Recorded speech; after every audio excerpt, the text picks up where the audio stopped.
So this preposition of with, being aware with something, does not depend on the object, right? So if the object is pleasant or it's unpleasant, you can still meditate with it. And that principle only makes sense to me if we're going to go beyond the duality of samsara, praise and blame, good fortune, bad fortune. Otherwise, how would we do it? So coming to this point in the retreat, you have all the kind of instruction you really need. You have the basic 101 kind of idea is what is the awakened mind? What does that mean when we talk about it? And if you understand that, then that's right understanding. And then that right understanding will lead to the way you think. Sammasankappa, right thinking. So the Noble Eightfold Path doesn't say no thinking. It says right thinking. But obviously that has to come from right understanding. So my suggestion is understand when you know the way things are. Make that conscious, or make that important, make that a good moment. So that's happening all the time. And interspersed with that, you get lost in thoughts and moods and things like that. But you can always return to that. So the language you should be using for yourself is language which reminds you of awakening. What language would you use? So I use all kind of, if you just take the basic, it's like this, Penyang Niang.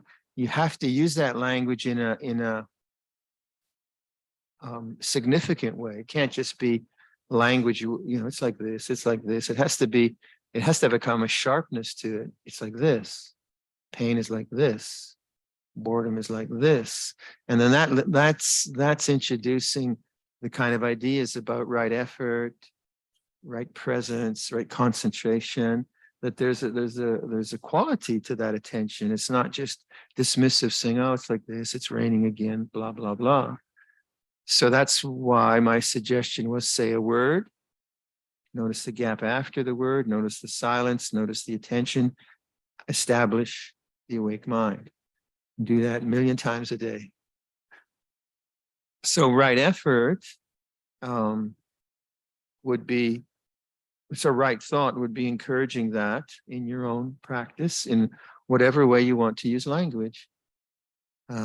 It could be very direct. I use very sort of enigmatic phrases, like this open unknowingness is what I am. That's kind of really enigmatic. And then it's like this, it's very direct. But underlying that is right understanding. So then right effort would be in the same way. How the question I would put to myself would be, how can I sustain this awakened mind? Now that's different than how can I get rid of thought? Or how can I sort out my emotions? Or even how can I be a better person? That's okay. We do that anyway. But very much in terms of this retreat, you have a chance to kind of really simplify everything in that way. So as you're sitting here or as you're doing walking meditation, what does right effort mean in terms of the awakened mind? So one of the things would be obviously to not fall asleep.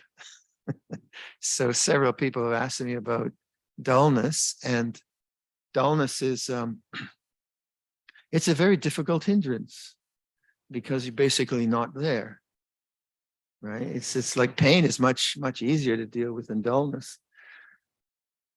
So dullness is sometimes just that you're tired and you need sleep, but dullness can be there's too much head energy. The energy is like porridge in your brain, and you're not able to get the energy down to the throat, to the heart, to the lower chakras. And then the body also collapses in a way which crushes the energy system. Notice that sleepiness never does this. It does this. So your breathing becomes shallower. the lower chakras become crushed in some way. So first of all, you have to be aware enough that you're actually falling asleep. This is not as obvious as it seems, because that for old time meditators, it can, you get a posture, you get comfortable into it, you settle into it, and you're gone, right? And you think, well, I think it was a good meditation. So I was saying in the last interview where I overheard two meditators, and this was long ago in England. They're asking each other how they did at the end of a retreat. And one person said, oh, I had so much pain, so much pain. So pain, you're lucky I had sleepiness, because pain at least keeps you awake. So if you're not aware that you're falling asleep, well, you're in trouble.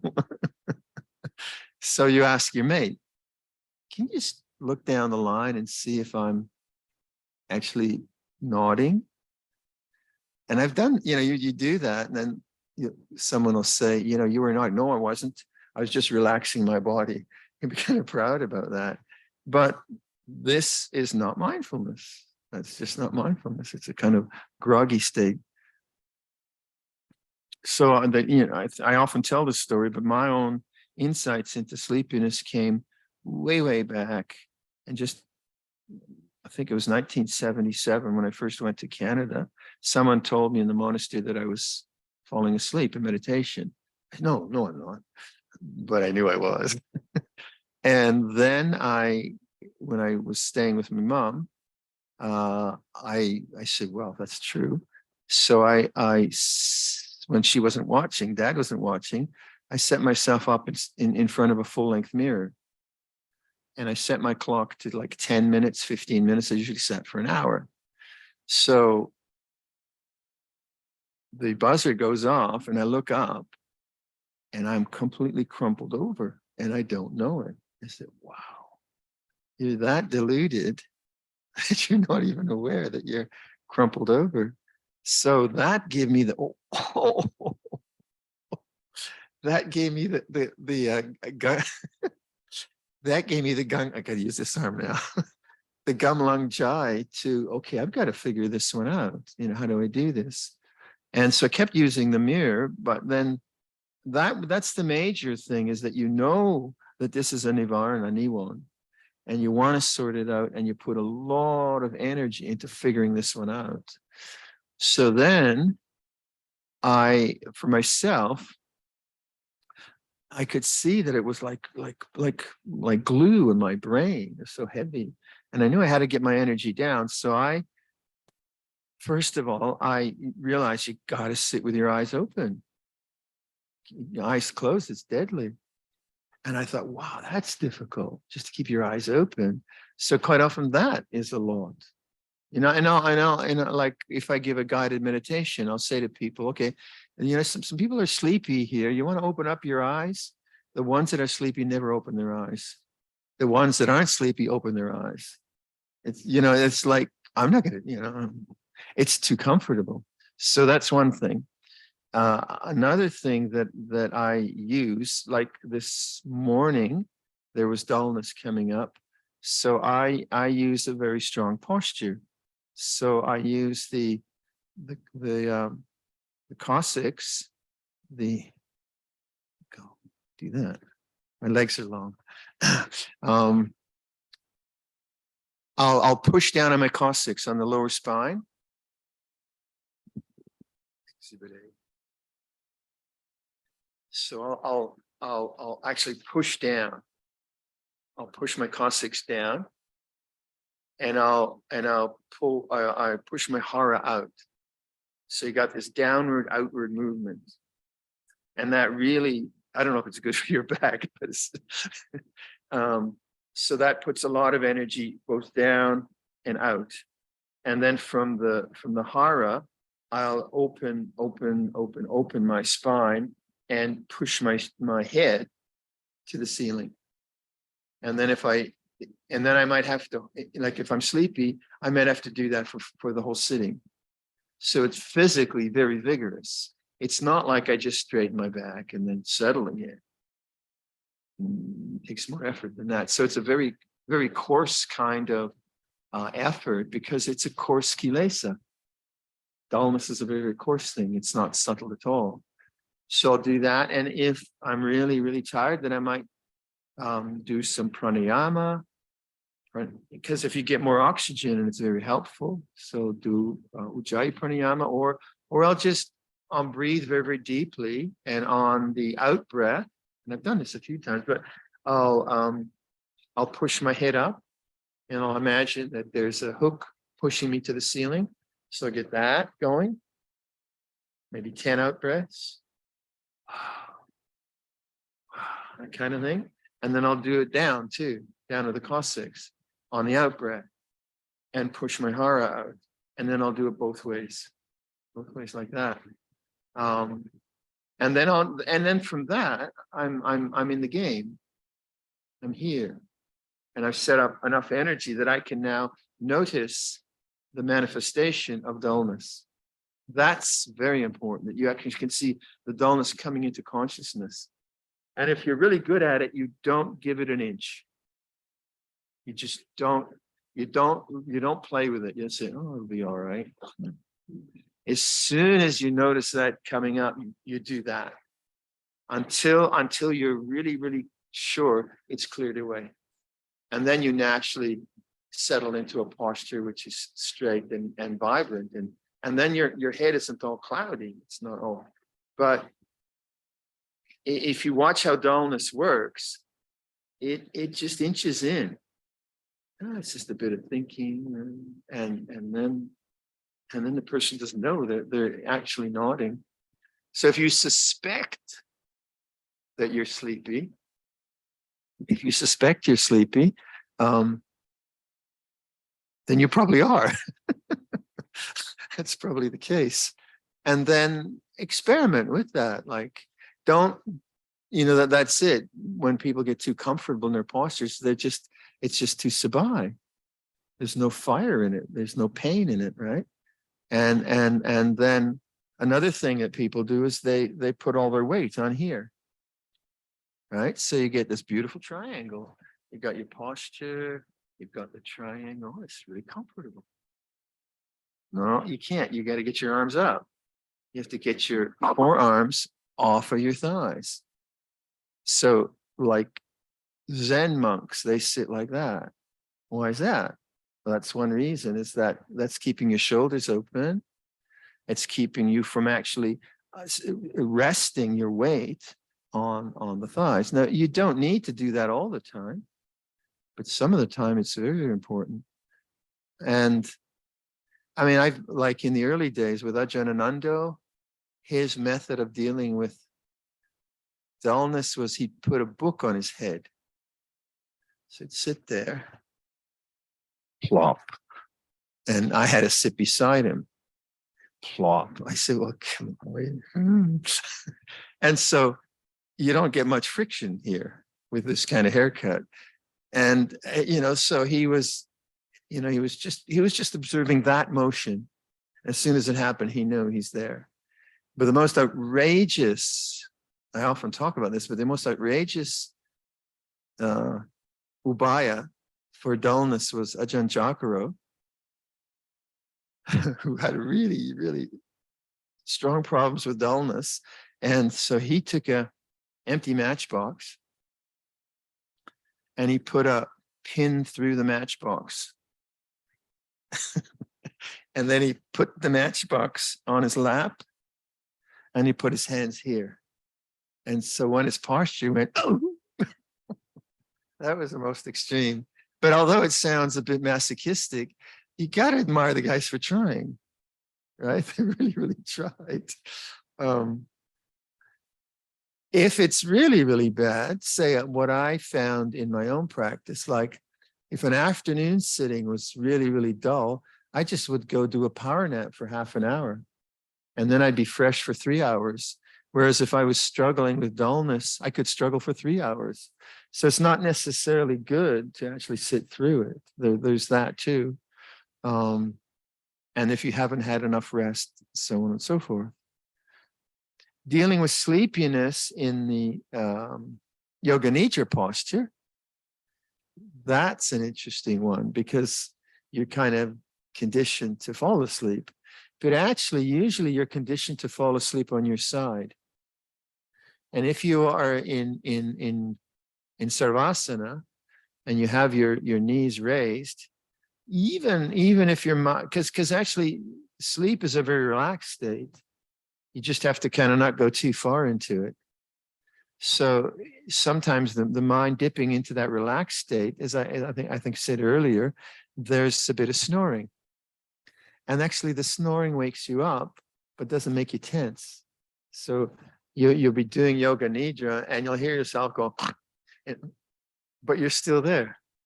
And if you fall asleep, you're probably in Yoga Nidra, you'll probably wake up and notice that you're on your side. You won't be on your back anymore for the most part. So in Yoga Nidra, if you make that determination not to roll on your side and to notice any movement, even if you fall asleep, when you come out of that, you're still on your back. You just keep meditating. And then you can be very refreshed, actually. I mean, this takes time. I realize maybe only monks have so much time to do this kind of stuff. And then with walking meditation, if you're falling asleep, you're probably pretty tired. I had that too when I was really, really tired. And then I knew it was just too much. I'd sometimes be so tired, I'd turn around and fall asleep on the turning around. That's when I was pushing myself too much. But Yoga Nidra and sitting posture, they're things to be understood. Now, contrast that to restlessness. Restlessness is the opposite. Restlessness is the feeling this meditation is just taking far too long. You're meditating, you're sure it's 40 minutes. It's 20 minutes. It's 20 minutes and a half. You look at, I mean, you just want to get out of there. There's anticipation and you want to shift, you feel uncomfortable. And with that, you have to make less effort. The kind of paradox of this is people who are sleepy don't make enough effort. So if I tell them to open their eyes, they don't. They just keep their eyes closed, and or they find it very difficult. So they don't know how to put effort forth. But with restlessness, you have to do nothing. You've got too much energy. You just have to be just a kind of it's okay, basket case kind of guy, and just wait it out. Be patient. So I get in my own body, I have, what is it called? Along the spine. What's the nerve along the right side of the spine? No one? We all have a problem. Sciatica, that's it. So my sciatic nerve gets stimulated in a weird way where it feels like it's a spring. And it's a spring that constantly wants to release itself. So sometimes my legs will just start kicking. And so that's interesting. What are you going to do about that? And it's not pleasant, but okay, that's what the body's doing. Then I realize I don't really have to do anything except be patient, relax the body, let it do what it does. So it depends on the energy system. In terms of doubt, another nivarana, doubt is thinking. The mind is just too active. And I think that meditation I suggested of relaxing the brain, relaxing the eyes, going through the throat to the heart chakra is very good for the overly thinking mind. Because then you're right in the physical center of that, like the brain contracting and so on. So learning to do that's very, very useful if you're a obsessive thinker, planner, organizer, worrier, that kind of energy. Greed or lust or whatever, that nivarana, that's the one that creates some fantasy in your mind, which is going to be really fun. Like you're going to create something, basically you're bored. right? Nothing's happening. And then your mind presents an idea. Oh, and then you go for it. You get reborn in your creative genius or whatever it is. And then your mind is just caught in this fantasy or possibility or whatever it is. And then, or it might be an old pop song. Do you have the word earworms? Do you know what an earworm is? So when you get a pop song going through your head all the time and it won't go away. So it's kind of like that. You pick up a fantasy or a creative, whatever it is, what you're going to do next year or the monastery you're going to build or whatever like that. So it's very exciting, interesting, and that's what rebirth is. It's about getting caught up in something interesting, but you're only sitting here. So you're sitting here and you decide to go for it inadvertently. After about 10 minutes, you're fed up. Or maybe a day. But at some point, you just want the mind to shut up. All that creative, lovely idea now it's opposite. You don't like it. It's boring. And then you try to get rid of the thinking. But you created the karma for all that thinking, and then you try to get rid of it, and then you go in cycles. You go in cycles and cycles and cycles. So somehow learning to see the cycles of thought and make your practice much more embodied by seeing the tension in your face, in your eyes. If the dullness is there, seeing that you've got to get your energy down lower. It's just way up in the head. And Theravada Buddhism doesn't speak to that so well. I think the Qigong and pranayama and yoga schools, they speak to energy very, very well. We just sort of speak to kilesa, nibbana, which are very conceptual ideas, and they're true. But then the application of effort to deal with these things, it isn't so well developed in Theravada as it is in the yoga schools or in the Chinese schools of Qigong and Tai Chi. So those are good to look into. So I certainly have used pranayama a lot. Pranayama is very, very good, Ujjayi or whatever, simple, not the complex ones. And just the capacity to deliberately use your breathing mechanism to get energy going. Now, the kind of Theravada way of talking about anapanasati is you don't touch the breath. You just let the breath be what it is. Usually that's the way it's talked about. But why not? Why not do deep breathing? Or why not just play around with it? And if you do that, if you do anapanasati and you pick up the breath and you play around with it, you make it really deep, you make it really, really shallow, then you're more like really engaging with the object. Then if you've learned a bit about pranayama, it doesn't take much, and you've actually trained with it, you can always turn to that. Very, very, very, very useful.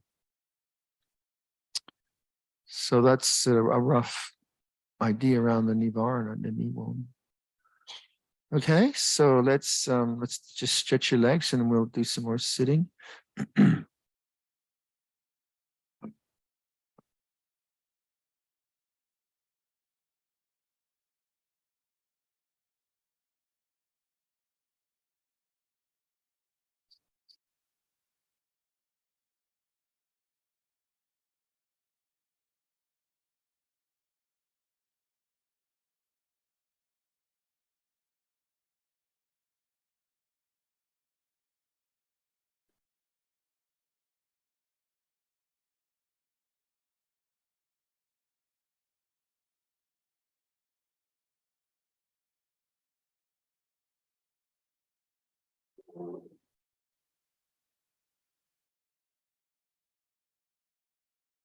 So if you're sitting in a chair, like I'm sitting in a chair now, it's good to just figure out how to sit in a chair.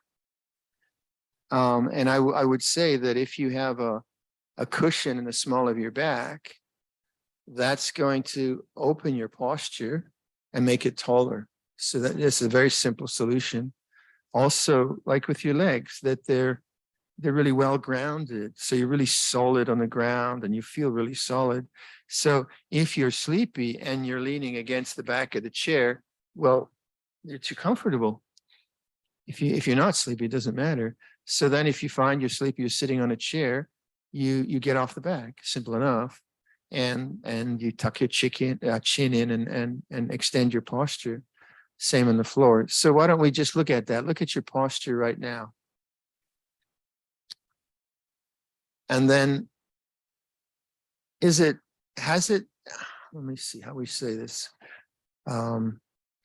Where's the chest? Is the chest open? Or is it kind of collapsed? So to begin, why don't we just like open up your chest and then feel your neck and tuck your chin in and just feel the flat of the back of your neck and push the top of your head up to the ceiling and stretch out the upper spine. And just hold that stretch for a bit. And then relax that stretch. Now I'm not tired, so I'm going to lean back into the chair. But this morning, as the dullness came up, I came out of the chair and did that. Then go down to the lower spine. And then push your hara forward, your belly forward. And then push down with the coccyx, the base of the spine. And then imagine you're pushing down and then up through the spine, opening your chest, through the neck, stretching to the ceiling. So now get a stretch from the top of the head to the coccyx. Push down on the base of the spine, push up from the top of the spine. Hold that for a few seconds. And now relax your posture. So now I'm going to settle into the back of the chair because I'm not feeling sleepy. But you can always turn to that one. And that takes a lot of vitality. So if dullness is lazy, it doesn't want to do that. So you might experiment with that. Or may I suggest then just do the anapanasati, or if you find something else, but just first and foremost, the awake mind. What is that? And again, I use listening. So listen.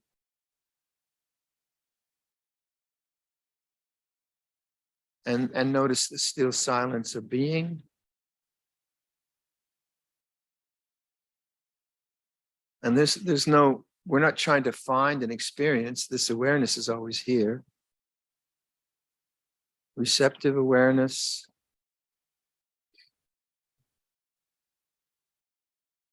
So knowing this is a way of thinking about right understanding. I understand what's going on here now. Presence.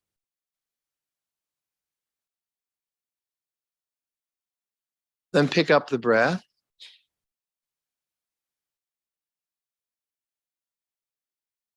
And sustain that same quality of knowing. So if you get sleepy, you'll be thinking very quickly. And that quality of freshness and awakeness won't be there. That's the sign. Then adjust your posture. Do something vigorous. But if you don't, your mind will just start to think and your posture will collapse.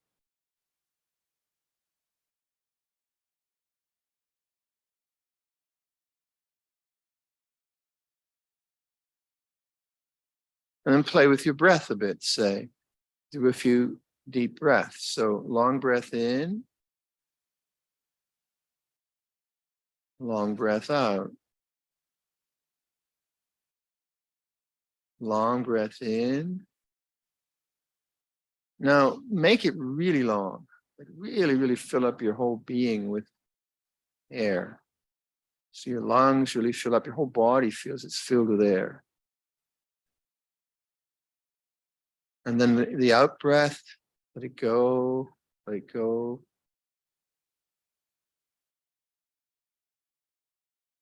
Long breath in, long breath out.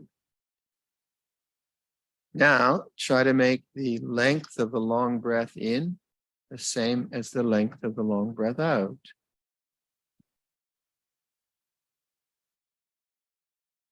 And again, if you're getting sleepy, your breath will go shallow very quickly. You won't have the long breath, and that's a sign you're getting sleepy. So now sustain long breath in, long breath out. Try to even them out.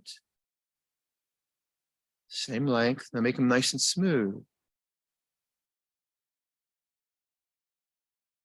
But stay with the long breath. And again, if it gets shallow, that means you're thinking, you're not here.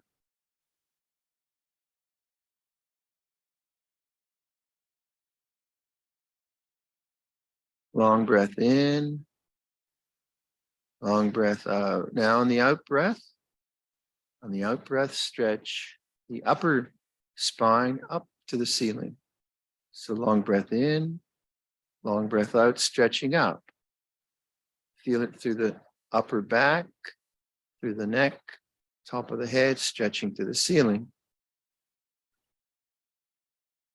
Hold it there, but long breath in, and then stretch it again, long breath out.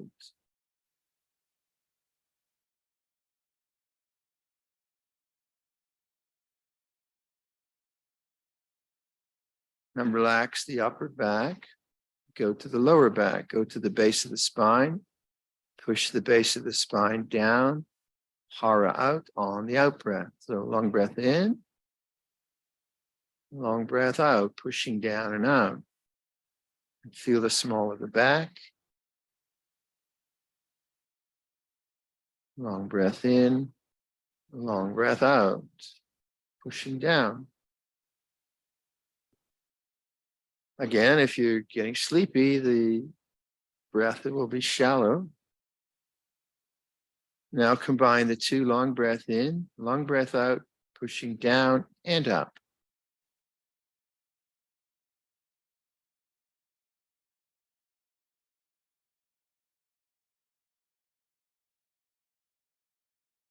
Long breath out, down and up. Keep the breath long, don't make it shallow. Now let go of the stretch. Stay with the long breath. Make it smooth, equal in length.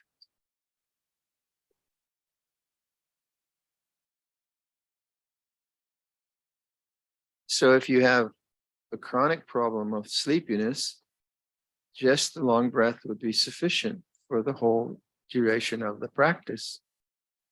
But if you're not sleepy, then just let the breath be normal. And then awareness, knowing with one in breath, knowing with one out breath.